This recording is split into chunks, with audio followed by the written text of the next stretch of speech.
නන්දාවති අක්කටත් අපිත් එක්ක ගියා නම් තමයි හොඳ. මේ නඩේ ඉන්න හැමෝම අපි දන්න කියන අය. මොනවා කරන්නද රංගී? පුතා සෑහෙන උත්සාහයක් ගත්තා සල්ලි ටිකක් හොයාගන්න.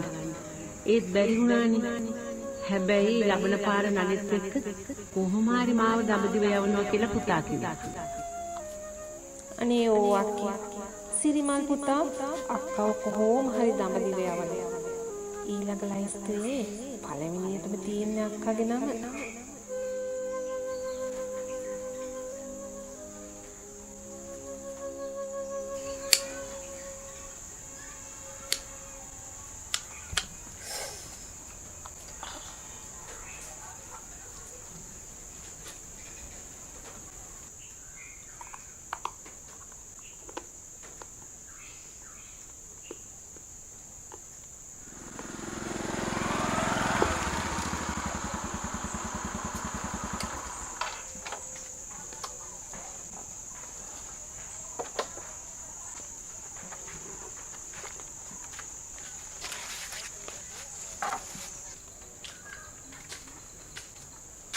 හාමුදුරුවෝ මොනවද මේ පුතේ කිව්වේ?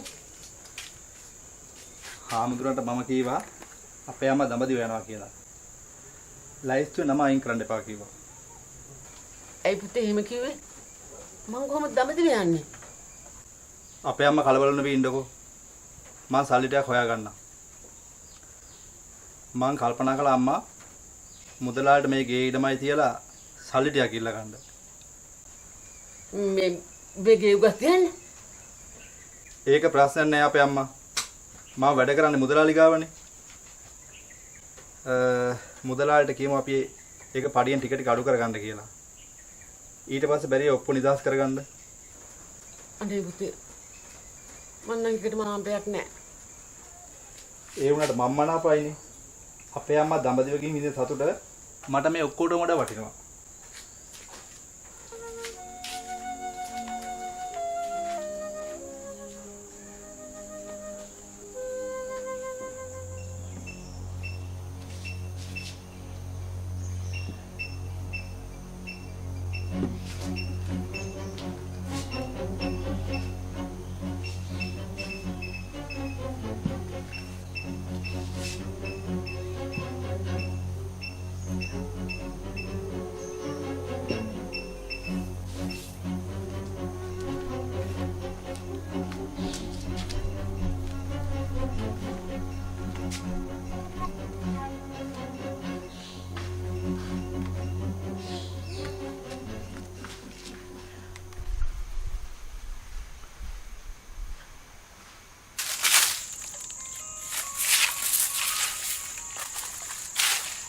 පුතා මේ කෝල් එක.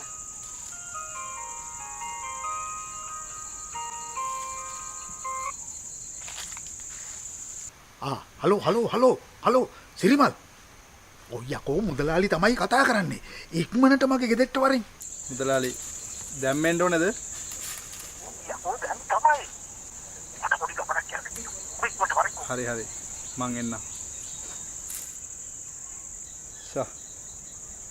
නිමාඩු දවසක් ගෙදර ඉන්න නෑනේ.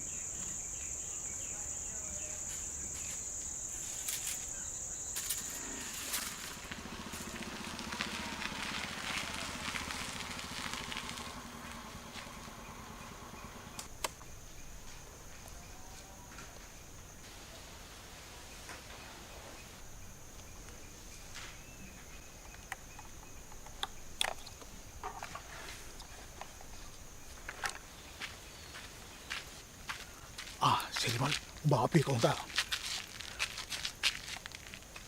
මේක ලොකු රහසක්. මේක දැනගන්න ඕනේ උඹයි මායි විතරයි, වෙන කිසි කෙනෙක් දැනගන්න බෑ. තේරුණානේ? ඊයේ මම ටවුමට ගිහිල්ලා එනකොට බමුණු ගෙදර හන්දියට ටිකක් එහා පැත්තේ මොකෙක් හරි වැදුනා වෑන් එකේ. මං හිතන්නේ මිනිස්සෙක් වගේ මම දැක්කේ. ඔව් බං. හිතේ බයටත් එක්ක වාහනේ නවත්තන්නේ නැතුව ගෙදෙට්ටම ආවා. දෙයනේ මිනිස්සෙක් නම් ඒක තමයි බං. උඹ කෝකටත් පොඩ්ඩක් ඒ පැත්තේ ගිහිල්ලා විපරම් කරලා වරින්කෝ. ඈ මං එළි වෙනකන් ඇහැරලා හිටියේ. මට නිින්ද ගියේම නැහැ. හරි හරි. මං හින් බලලා එන්නම්. හරි. උඹ ඉක්මනට ගිහලා බලලා වරින්. කටේ කෙල බින්දුවක් හොල්ලන්න එපා. තේරුණානේ? ඵලයන් ඉක්මනට ඵලයන්.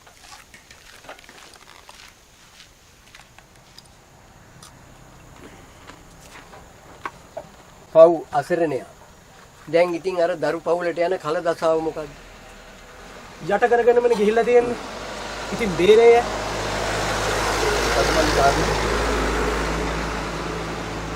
ඊයරෑ කවුද මන් අසමජ්ජාතියෙක් අපේ සරත් අයව වාහනයකට යට කරන් ගියේ.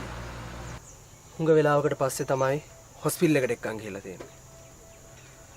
ගොඩක් ලේ ගිහිල්ලාලු.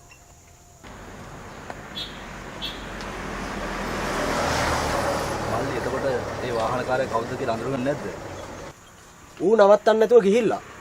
හොස්පිටල් එකට නම් කටුත්තරයක් දීලා තියෙනවා. වෑන් එකක් ඇවිල්ලා තමයි හැප්පුවේ කියලා නා. ඒත් ඉතින් ඌ කොහෙන් කියලා හොයන්නද? පොලිසිය ඌව හොයාගනි. මිනි මරලා හැංගිලා ඉන්න බෑ බං කවදාකවත්.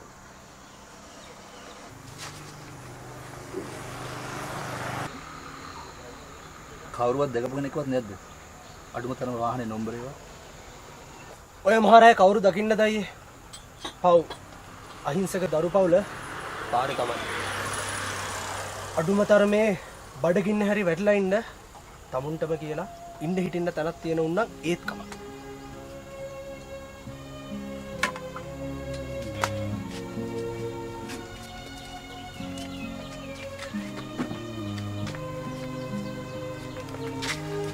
ඉදලාලි මනිස් කෙඩියයි පේන්නේ. අහස පොළොව නූලෙන අපරාධයක් බං. මිනිහ ගේනකොට අද හවස් වෙයි නේද? මං ගැවල් පැත්තේ ගිහිල්ලා බලන්නම්කො මුදලාලි. 31යි ප්ලේන්ට් එකයි. මල්ලි. ඔය කොයි පැත්තටද යන්නේ? දේවලගම් පැත්තටයි. අයියත් යන්නේ ඒ පැත්තටද? ඔව් මාත් යන්නේ මේ පැත්තට. යම් මාත් එක්ක.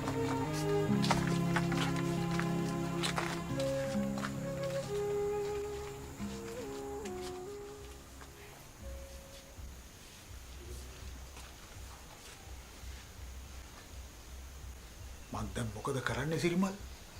හෙට අනිද්දා වෙනකොට පොලිසියෙන් ඇවිල්ලා මාව කුදලාගෙන යයි. එහෙම කුදලාගෙන යන්න මුදලාලි පොලිසියට කිසිම සාක්ෂියක් නැහැනේ. අනික දැන් වෙච්ච දේ වෙලා ඉවරයි.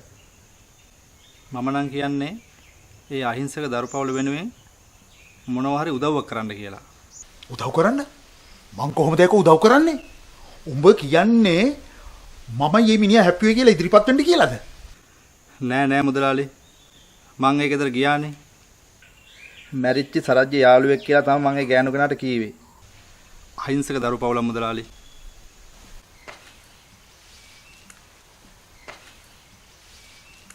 මට තේරෙන්නේ නැහැ බං. ඔබ මේ මොනවද කියන්නේ කියලා? සිරිමල්. ඔබ මට මේ උදව් කරන්න ඕනේ.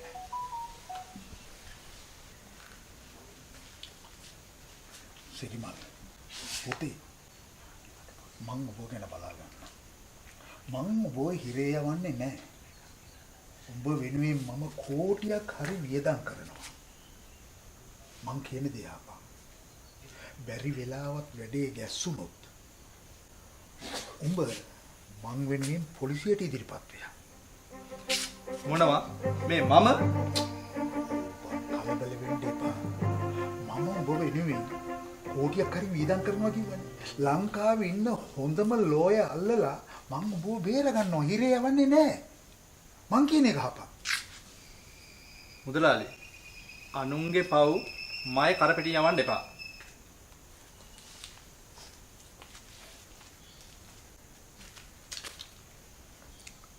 සිරිමල් මම උඹේ අම්මව දඹදිව යවන්න රුපියල් 50000ක් දෙනවා. මට ඒක ආපහු එපා. මං කියන එක අහපන්. මෙහාට වරෙන්.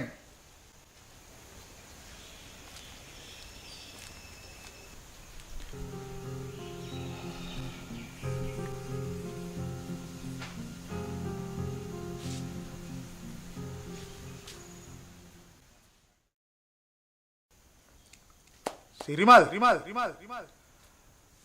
මම උඹේ අම්මව දඹදිව යවන්න රුපියල් 50000ක් දෙන්න. මට ඒක ආපහු එපා. මං කියන එක අහපන්. මෙහාට වරෙන්.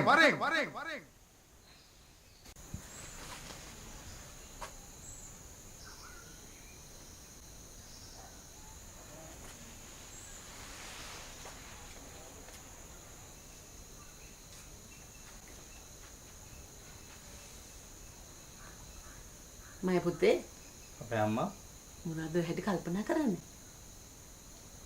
මොකුත් නෑ අපේ අම්මා. මුකුත් නැති වෙන්න බෑ. පුතා ඊයේ දවස් පුරාමත් කල්පනා කරගත්තු ගමන්ම හිටියේ. නෑ අපේ අම්මා. එහෙම දෙයක් නෑ. ඇයි පුතේ?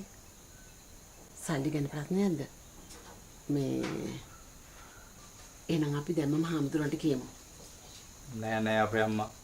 එහෙම ප්‍රශ්නයක් නෑ. මේ පාර අපේ අම්මා දඹදිව යනවා. එච්චරයි.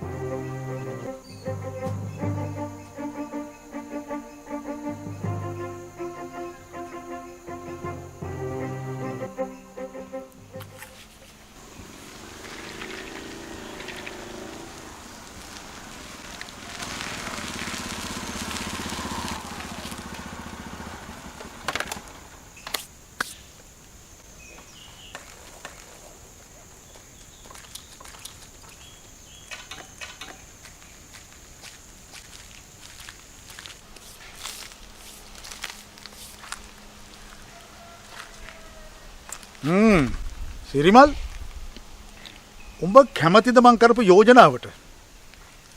ඔව් මුදලාලි. මං කැමතියි. හැබැයි මුදලාලි තව එක කොන්දේසියක් තියෙනවා. මොකද්ද කොන්දේසිය?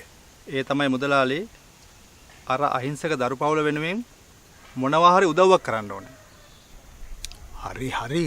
කියපන්කො මම මොකද්ද කරන්න ඕන කියලා. මුදලාලි අඩුම ගානේ ඒ මිනිහගේ මිනිහ වල දාන්නවත් ගෑනිට වත්කමක් තිබිලා නැහැ.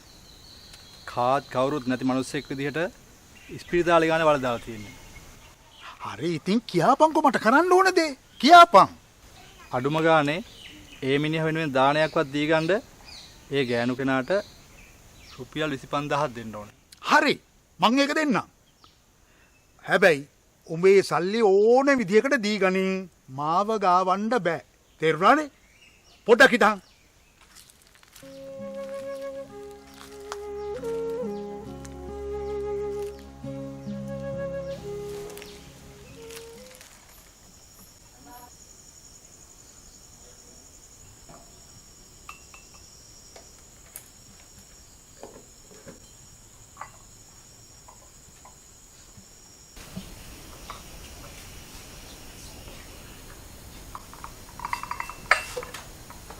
අපේ එක්කෙනා මට අයියා ගැන කියලා නැහැ. ඒත් ඔය වැඩපිළිවෙල කීප දෙනෙක් ගැන නම් හිටින් හිට කියලා තියෙනවා. සරත් මගේ යාළුවෙක් වුණාට අපිට වැඩි කාලයක් එකට වැඩ කරන්න බැරි වුණා.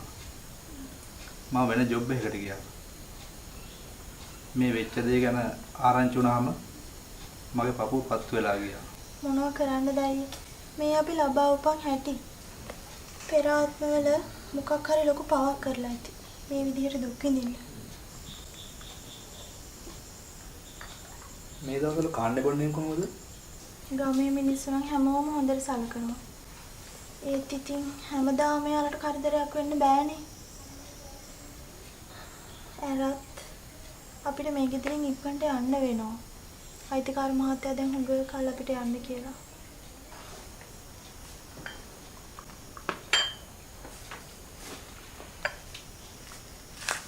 නංගි මට සරත් වෙනුවෙන් කරන්න පුළුවන් මෙච්චරයි. මෙතන තියෙන රුපියල් 25000. මේක අරගෙන සරත් වෙනුවෙන් දානයක් දීලා ඉතිරි මුදල් ටික ඔයගොල්ලන් වීදමට ගන්න. මේක ගන්න. අනේ අයියට ගොඩාක් පිං. හරි නංගි. මං ගිහිල්ලා එන්නම්.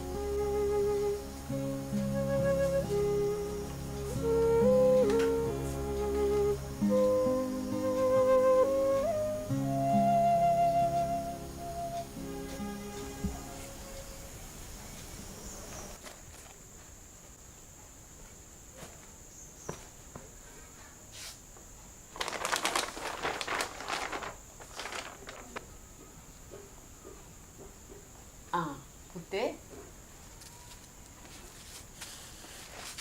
අපේ අම්මා හරියට ගම රට අතහැරලා යනවා වගේනේ. ඊයේ දන්නේ රෙදි බෑග් එක හදන්නේ.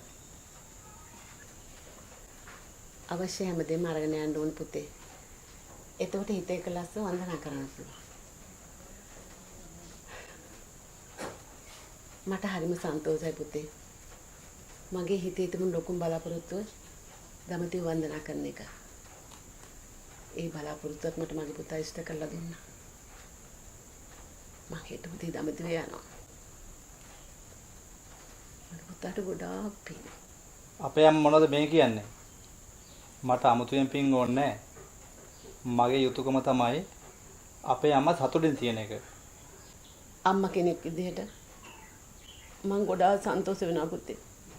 උඹ වගේ දරුවෙක් මේ සමාජයට දායාද කරන්න ලැබිච්ච එක ගැන. උගත්කම විතරක් මහ හයිලින් පිළි අරගෙන ප්‍රතිපත්ති ආකල්ප පාගල දමන මේ සමාජයේ උඹ වගේ දරුවෝ අල්පයි මය පුතේ.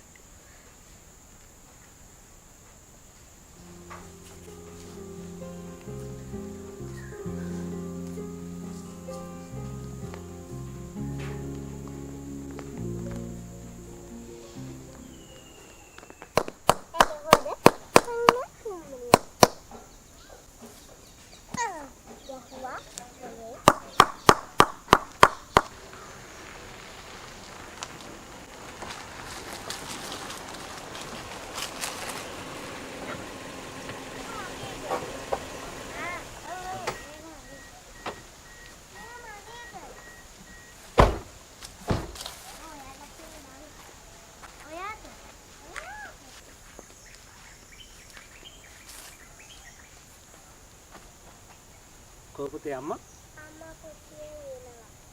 පොඩ්ඩක් එන්න කියන්නකෝ.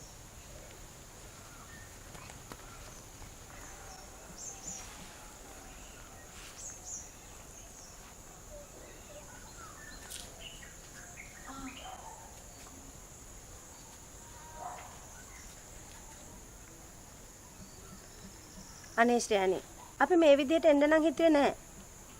ඒත් කරන්න දෙයක් නැහැ ශ්‍රේයානි. අපිට අද හෙටම මේ ගේ ගැන තීරණයක් ගන්න සිද්ධ වෙනවා. අනේ ලොකු නෝනා. අනිද්දා උදේම අපේ ෆැමිලි එකම රට යනවා. මෙහි තියෙන හැම දේපලක්ම විකුණලා අපි යන්නේ. ආය ආපහු මෙහෙ එන්න බලාපොරොත්තුවක් නැහැ. ඒක. අනේ මහත්තයෝ. මේ දරුවෝ දෙන්නයි මයි කොහේ කියලා යන්නද? අපිටත් කනගාටුයි තමයි. ඒත් ඉතින් අපි කියලා මොනා කරන්නද? මේ වෙනකම් ඔයාලගෙන් අපි කුලියක් කියලා දෙයක් ගත්තේ නැහනේ. මේ ගේ ගන්න ඉන්න කට්ටිය හෙට උදේ එනවා කිව්වා. මේ ගේ වික්කයින් පස්සේ අපිට කිසිම අයිතියක් නැහැ නේ ශ්‍රේයානි. ඔයගොල්ලෝගේ නෑදෑය කවුරු හරි ඇතිනේ. ඒ කෙනෙක් ගාවට ගිහිල්ලා පස්සේ මින්සරේ ගියක් හොයාගන්න. එහෙනම් ශ්‍රේයානි අපි ගිහිල්ලා එන්නම්.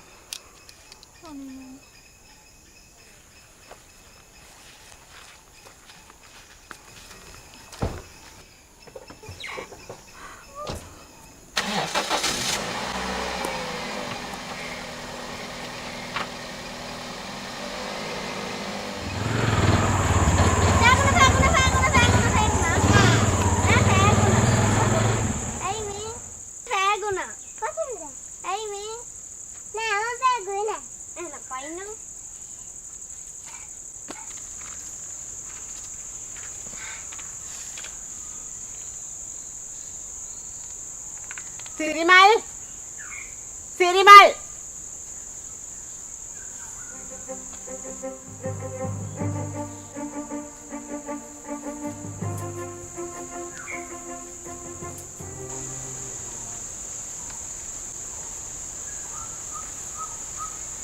ඔය ළමයා කවුද? මං ශ්‍රේයානි. කොයි සිරිමල්? සිරිමල් වත්තට ගියා. මන්නෙක් දවස් ටික සිද්ධ වෙලා තියෙන දේවල්.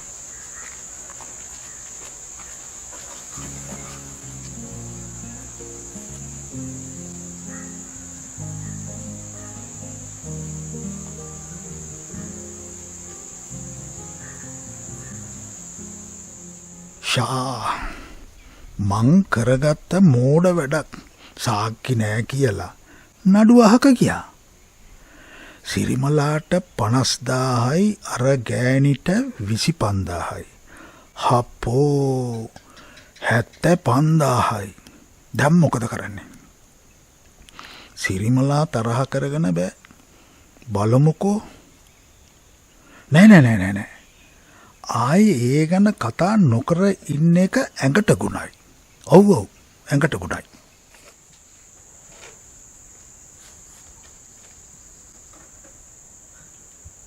මයි පුතේ මන් දන්න ඔබ කවදාකවත් වැඩක් කරන්නේ නැති වෙtti. අසරණ වූ කෙනෙකුට පිහිට වෙනවා කියන්නේ සත්පුරුෂ ලක්ෂණයක්.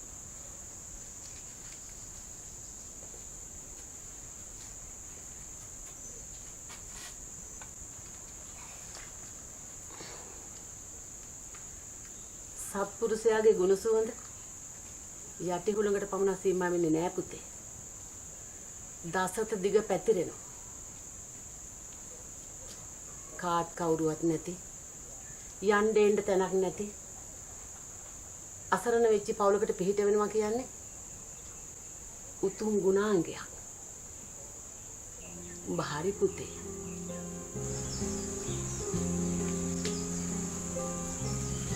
තුන්වන සරණයි.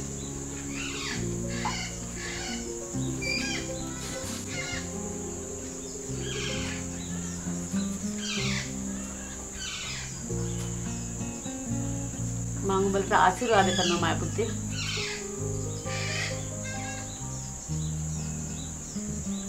දැන් අපි හැමෝම එක පවුලක්.